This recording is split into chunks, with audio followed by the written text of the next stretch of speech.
Ay, tayo nag-survey lang po kami tungkol po sa trust rating ng dalawa. Bakit magkakampi na naman yung dalawa? Hindi po sila magkakampi tayo. Ang tanong po namin tayo, Kasama eh, oh. ang tanong po namin, kanino po kayo mas nagtitiwala ngayon? Kay Pangulong Marcos o kay BP Sara? Siyempre kay Bongbong. Bakit po kay Bongbong, sir? Ay maliwanag naman ang mga nilalakad niya eh.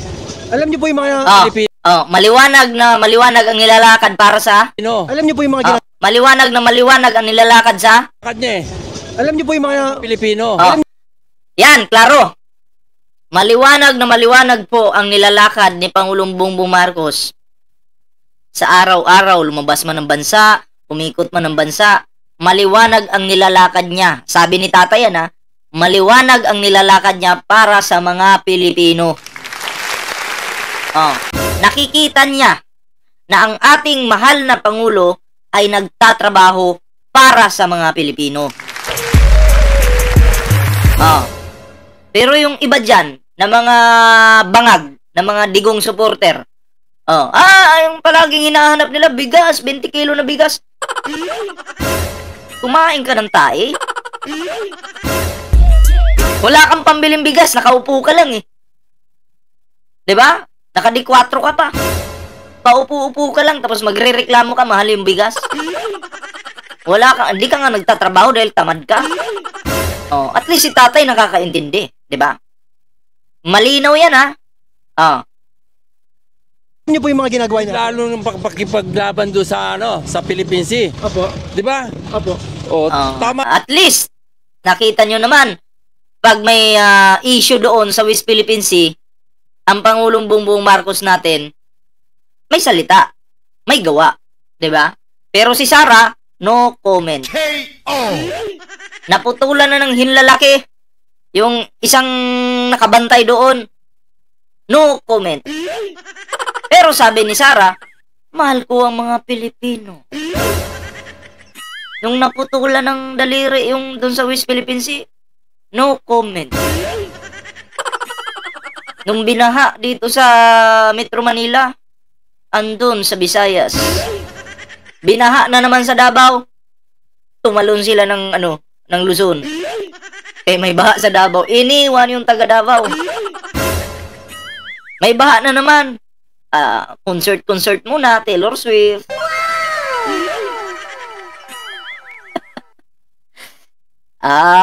Takot sa baha.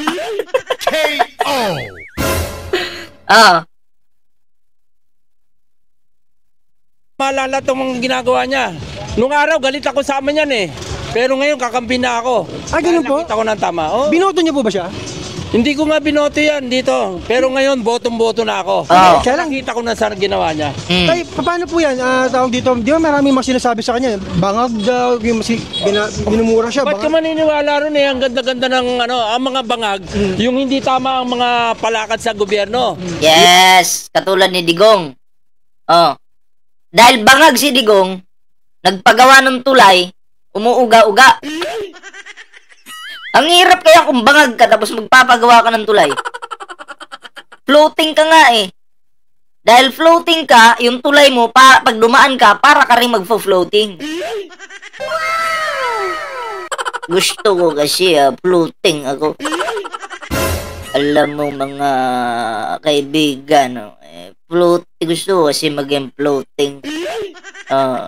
Alam nyo naman, Pintanel, pag mo gamit ka, 3 days ng epekto, 3 days ang Pintanel. Masarap sa pakiramdam. Ma'am, masarap sa pakiramdam, ma'am. Para kang, parang malapit lang sa langit. Malapit lang sa langit. Gusto ko kasi floating. KO! Alam nyo na. Diba? Yung mga nakapagmumura, na wala naman sa sistema, di ba? Yun ang yun ang bangag. Kasi hindi niya iniisip yung Tay, baka ipahanap ka ha. Traidor ba naman tong mga duta eh? Traidor ba naman to? PBM na sa kalam. Yes! Sinasabi sa kapwa Pilipino. Oh. Hindi po kayo pabor doon, tay? Yung mga... Sabi ni ano, ito, ipipin ko President, ngiwi. Tama ka!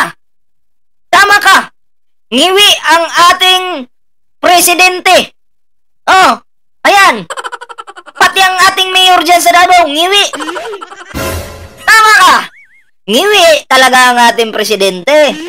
Nakaraang presidente. KO. Kita nyo naman. Oh? O, di ba? Ang galing ni Richard de la Cruz. Tamang-tama talaga. Naku, papapatay ka ni Digong. Oh, sinabihan mo siyang ngiwi. O, pinin ko na. Hantingin nyo yan. KO. Sinabihan mo ngiwi si Digonggong. Ha? Patay ka dyan. Oh? Ha? Maggawa ako ng sarili kong kanta. Ngiwi version. Ngiwi version. Ilagay ko yung kanilang mga muka. Ha? Back to back to tatay tayo. Ito kasing mga to, ngiwi-ngiwi. Oh. Hindi po kayo pabor sa nagmumura? Ay hindi. Meron ba namang taong gobyerno ka, magmumura ka? Yes, kung taong gobyerno ka, magmumura ka, hindi maganda yan. Pero tayo ng mga normal lang ng Pilipino, minsan napapamura tayo eh. Dahil syempre, may mga sinusuportahan tayong sinisiraan ng kalaban, mapapamura tayo. Pero kung isa ka na, ikaw na yung pinakamataas na, nandiyan ka na sa tuktok eh. Tapos ipapakita mo, ganyan yung ugali mo, magmura-mura ka dyan.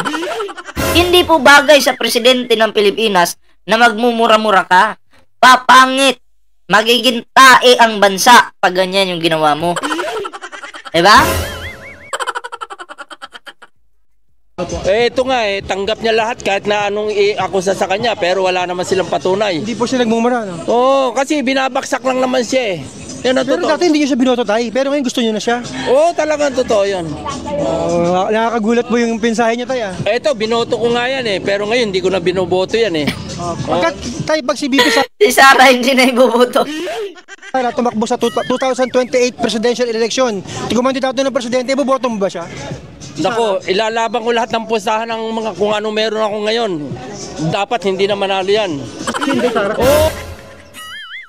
Ay, grabe ka ha. Grabe ka kung bumanat ba? Ha? Oo. Hindi po siya manalo sa 2028. Hindi, kasi kitang-kita naman yung mga pag-ano niya. Yung ano ba tong fananilo na hindi niya may paliwanag. Confidential funds yung tinutukoy ni tatay. O paano ba yan? Si tatay noon binuto si Sarah. Ngayon ayaw na. Pero noon, hindi niya binuto si Pangulong Bongbong Marcos. Pero ngayon nagustuhan na niya. Kasi nakita niya na maganda ang ginagawa ng ating Pangulo. Yung mga dilawan nga eh. Yung mga pinklawan, ayaw naman yan sa mga Marcos. Magkalaban talaga yan sila. Pero, dahil nakita po nila na maganda ang ginagawa ng ating Pangulo, nandyan po sila ngayon nakasuporta. Oh. Diba? 1,000 likes natin. Maraming salamat po sa mga nag-likes dyan. Mag-like po tayo para hindi tayo hindi tayo mag-floating. Benjamin David, shoutout sa iyo ha. Kumusta boss? Watching from Riyadh. Ayan ha. Noel Amudo, shoutout po. Confidential pa? Confidential fan. Ano ba, updated pala kayo sa balita? Lahat sinusubaybayan ko talaga. Lahat ng taong gobyerno. Kaya alam na alam ko kung sino. Karina? Itong si Karina, hindi po, kaibigan po natin yan, si Ma'am Karina. Kilala ko po yan, kilala yan, si Ma'am Karina. Dapat na lang iboto. Ilan taon na po kayo, tay? Okay lang po. 78. 78 na po kayo? Malakas pa kayo, tay. 78? Lakas pa ni tatay, oh. Siguro hindi ito si tatay nagsusyuktong. Oh. Kasi yung mga addict sa syuktong, 50 pa lang, wala na talaga. Mahirap na maglakad. Bawas-bawasan ko na nga rin yung pagsusyuktong ba. KO. Baka mahirapan yung katawan ko. Baka hindi tayo umabot ng ng 69. Ay, bastos pala yung 69, sorry. KO. Si Kibuloy lang pala yung mahilig yan. naman. Ayan. Thank you po, Tay. Yung tatay nito, ni BBM, naabutan niyo? Ha? Naabutan niyo yung tatay ni BBM? Oo, nung... Hindi niyo gusto si tatay niya? Ay, kasama ako sa mga mga kori nung nagpikit sa EDSA.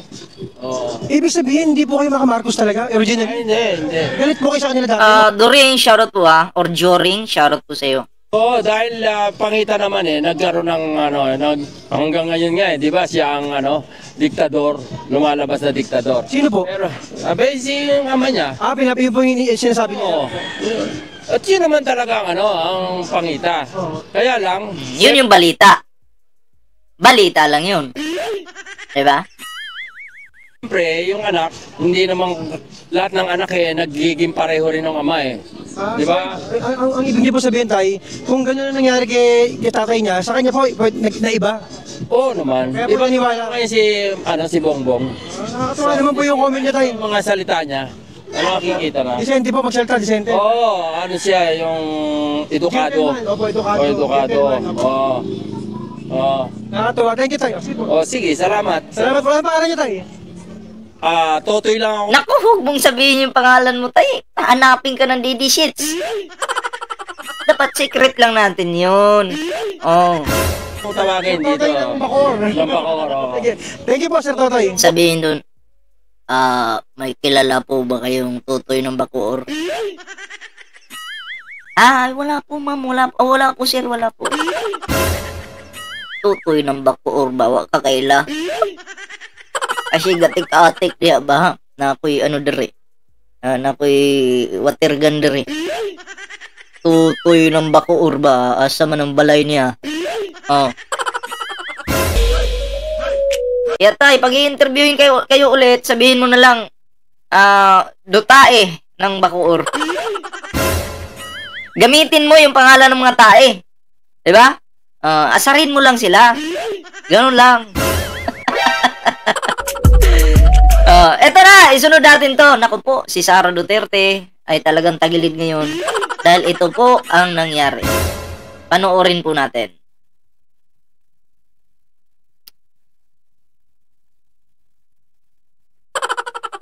Hi, Senator. Hi, ma'am. How are you, ma'am? I'm fine. Ma'am, ba't nandito po tayo, ma'am? Ma'am, ba't nandito po tayo? There's a group that is filing an impeachment complaint. Impeachment complaint ay inihain na po, no? Sa Kongreso. Ay, strategy lang pala yun ni Pangulong Bongbong Marcos, yung kanyang message, no? Yung nag-leak. Strategy lang pala. Tuwan-tuwa naman yung mga DD Sheets.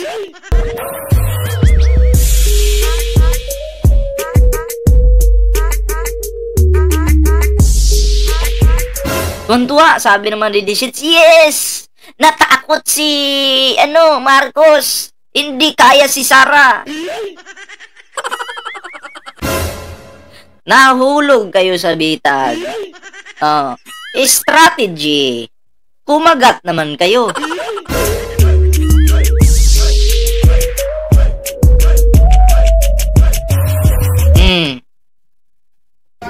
We'll explain to you later. But technically, ma'am, you're just showing support. Oh yes, I'm showing support and accompanying them. All right. Thank you, ma'am. I'm accompanying them because I believe in their cause. Yes, ma'am. So, nasuportahan ko. Thank you, ma'am. Move na ito ng several. Yes, ma'am. Several groups na Bossing, buka lang. Pasok lang. Konti lang. Konti lang. Bigyan na ng si Senator. Sabi ni Peter Liang, Idol, ballpoint man, tuli ka na ba?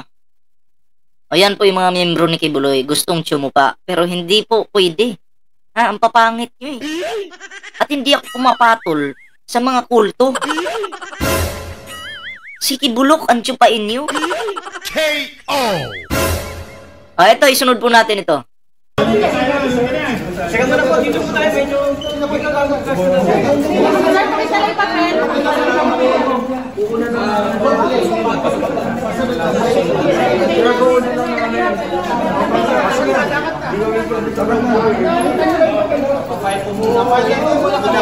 Okay lang po muna.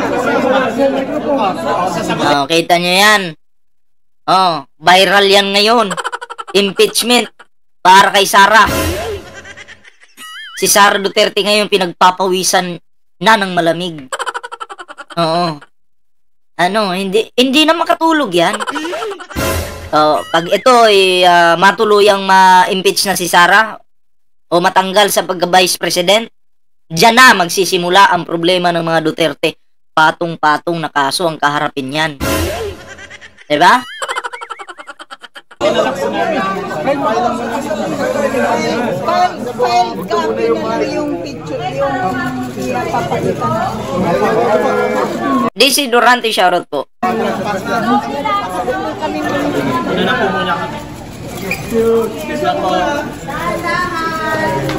Ay, shoutout all Marge Marasiga na magandang hapon. Ayan.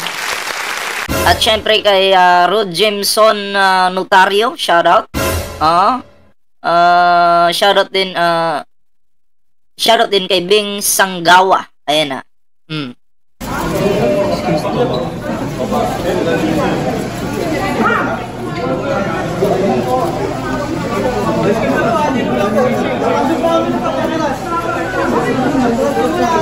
Sabi ni Margel Teves, viral nga ngayon ang 26.7 billion na tambalos-los. Huwag ka mag-alala.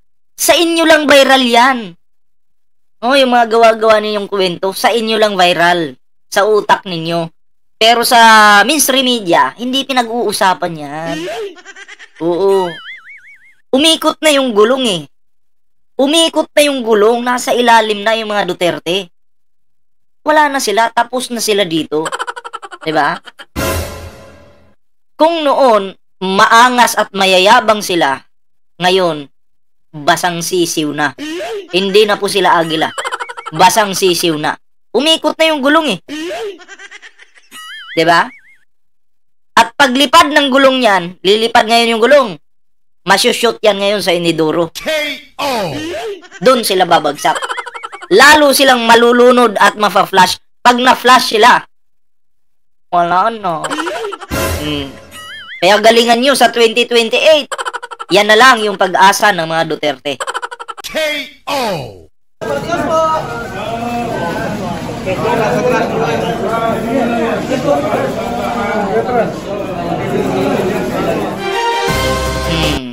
Ito pa. May isa pa dito. Kauna-unahang impeachment complaint laban kay Vice President Sara Duterte ihahain sa Kamara. Nagbabalita at nagsaserbisyo mula sa Kamara. Ngayong araw ay nahain na. Nailatag na. Si Pamela Vasquez. Doc Dennis at Ate B, magandang hapon. Nandito nga tayo ngayon sa basement level ng South Wing dito sa Kamara dahil nga nagsidatingan na yung mga maghahain ng kauna-unahang impeachment complaint. Alam nyo na ngayon, strategy pala yun ni Pangulong Bongbong Marcos. Yung sabi niyang, hayaan na natin yan, magtrabaho tayo, mag-focus tayo dito. Hindi naman deserve ni Sara na bigyan ng oras. Ang galing ng diskarte ng ating Pangulo, no? Diyan ako bumibilib. Yan ay binubuo ng civil society organizations, religious leaders, at mga pamilya ng tokhang victims laban nga dito kay Vice President Sara Duterte. Dito yan sa Office of the Secretary General. Sabi ni Margel Teves, wag puro dada pre, tingnan natin sa dulo ng ballpen. So ibig sabihin, iboboto niya daw yung mga Duterte. Tingnan natin, magbutuhan tayo dito ngayon. Press 1 sa boboto sa mga Marcos, press 2 sa mga Duterte. Sige nga, paramihan tayo ngayon. Teves, mag-press 2 ka na. Sige, dutahe ka diba, mag-press 2 ka na. Press 1 sa sumusuporta sa Pangulong Bongbong Marcos. Press 2 sa mga Duterte. Ay naku, wala pang Duterte. Ay, kawawa naman. Isa, may isa ng Duterte. Lamangan nyo na, sabayan nyo. Naku, kawawa naman. Asa na yung mga Duterte? Paano mananalo yung mga Duterte sa 2028? Kung dito pa lang sa live ko, puro na Marcos dito, wala na. Finish na. KO! Libre naman mag-comment yung mga DD sheets dito. Kahit nandyan kayo nanonood, mag-press to kayo. Diba wala namang pumipigil sa inyo mag-comment Oh, may nag-press ng 7. Sino kaya itong number 7 ibuboto nito? Wala pong 7 na napag-usapan. 1 and 2 lang po. KO. Oh, isa pa lang yung nag-2. Ibig sabihin, isa lang yung bubuto kay Sara Duterte sa pagkapangulo sa 2028. Pahiya tayo niyan. Wala nga 7 eh. Sabing walang 7, Ricardo. 1 at 2 lang. 7-1-1 daw. Hindi rin mapigilan si Ricardo. Ala, sige pindot ng 7. Okay lang yan. Trip mo yan. Suportahan kita. Ay, shoutout kay Ricardo ha. Shoutout sa'yo. Okay, tuloy natin. Wala na. Talo na ang mga DD sets. Isa lang nagpresto eh. Abangan po natin sa darating na eleksyon. Presidential election sa 2028. Isa po ang bubuto kay Sara. KO. May isang bubuto kay Sara. Kakahiya. Uy, nako po. Watching from Taiwan. Shoutout po sa iyo ha. Okay, tuloy natin. Sa Kamara ngayong hapon, si Akbayan Party List Representative Percy Sendanyang mag-e-endorso sa naturang complaint at sa ngayon ay nakapasok na sila doon sa loob ng opisina at hinihintay na lang na natin na tanggapin ng SecGen iyong dokumento at abangan ang kabuang detalye maya-maya lamang dito sa Teleradyo Serbisyo at Radyo 630. Kaserbisyo mo sa Kamara, Pamela Vasquez para sa Teleradyo Serbisyo. So abangan po natin kung ano yung update ano. So yan, at least na naihain na po, no? Yung impeachment laban dito sa ating bangag na Vice President. May nag-3 na naman. Sino kaya itong 3? Ay, naku po.